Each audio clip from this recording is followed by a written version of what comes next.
just listened to my own video, I felt like I deemed it necessary to explain why I myself have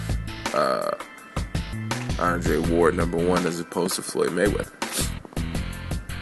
Now, honestly, when it comes down to the two, to me, it's like splitting hairs.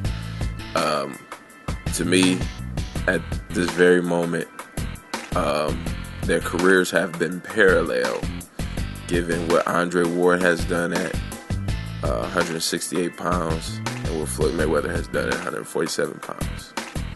Now, in recent years, you have to give the edge to, in my opinion, to Andre Ward for pretty much taking out all of the competition at 168.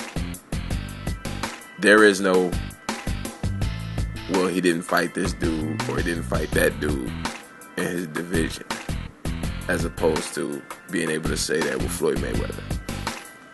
They both win fights easy, whether you expect them to win easy or not. They both pretty much win easy. They hardly ever lose rounds. So when it for me, what it boils down to is when you say, or you hear a guy like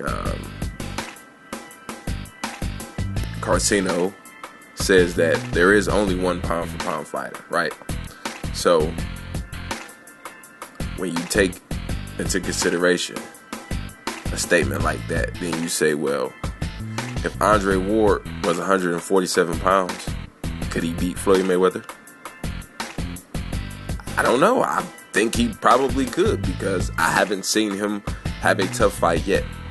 Even when I thought that he may have a tough time with a particular style or a particular guy, he makes it look easy, just as Floyd Mayweather does.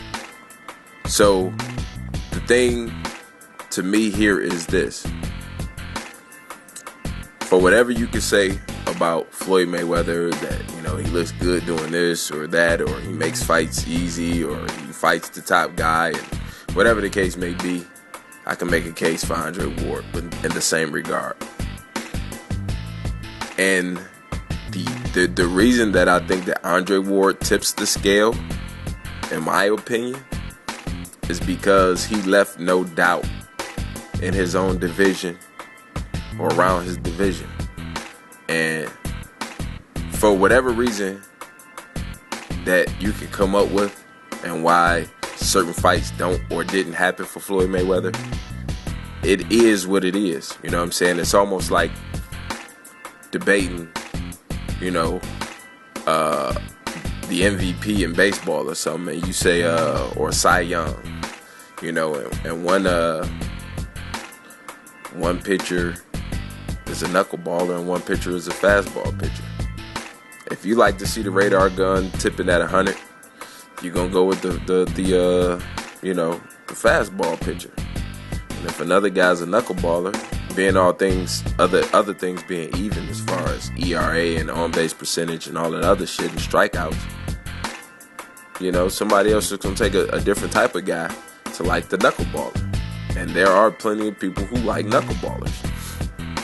You know, it's not as pretty and not as flashy, but it's definitely just as effective. You know what I'm saying? Neither guy has amazing punching power. Both guys have pretty good defenses. You hardly ever see either guy get hit cleanly. I mean, for whatever reason, whatever argument you can have for the case of Floyd Mayweather, for me, you can make the same argument for Andre Ward.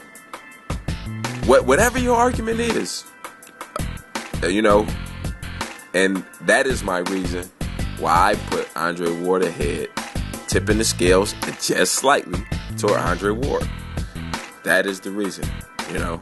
So, in listening to my own video, I felt that I must speak the reason why I think that Ward is number one, as opposed to Floyd Mayweather. Like I said, I don't have an issue with people who think that Floyd Mayweather, or feel Floyd Mayweather is number one. It's just baffling that those people feel that it's inconceivable that somebody can feel that Andre Ward is number one or could be number one, you know? And what's funny is like, you know, in Floyd Mayweather's biggest fight of his career, which still to this date was against Oscar De La Hoya, one of the three most important people to that fight in deciding who won or lost thought that Oscar De La Hoya won. You know what I'm saying? So the subjectivity of how you rate or compare fights as well as fighters is so up in the air that I don't understand how anybody could even think that it's inconceivable that Andre Ward could be number one. I mean, it's very, whatever your criteria is, Andre Ward has to be right fucking there, you know? So if you feel like Floyd Mayweather is number one, which is absolutely perfectly fine with me, I'm not here to necessarily argue against that. But my point is, nobody never really makes a case for why he shouldn't be. You know what I'm saying? Like Quentin Ball, he made this video which really kind of sparked this whole thing about inactivity. Now, I am not the one who's brought up the point of inactivity. But when you consider activity, that is, or should, or at least I would think, one of the criteria for being number one. And even with that being said, if you look at the totality of a person's career, when he compared Andre Ward having 30 fights to Floyd Mayweather having X amount of fights at the age of 30, and Floyd Mayweather having a certain amount of fights at the age of 30, there are too many things, too many variables in that equation for why that may be. You know, you can really only compare recent history for why one guy will be pound for pound and not the other, you know? Because the shit that they did at the beginning of their careers, the first 10 or 15 fights, didn't have any bearing on them being number one right now. You know what I'm saying? So it's almost ridiculous to even bring that into the discussion, because we're debating the top fighter today, right now. So whatever makes Floyd Mayweather, and anybody who believes that eyes, I'm just asking them to explain to me,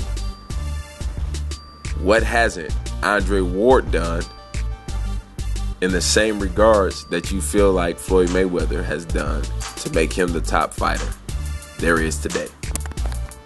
Holla at your boy.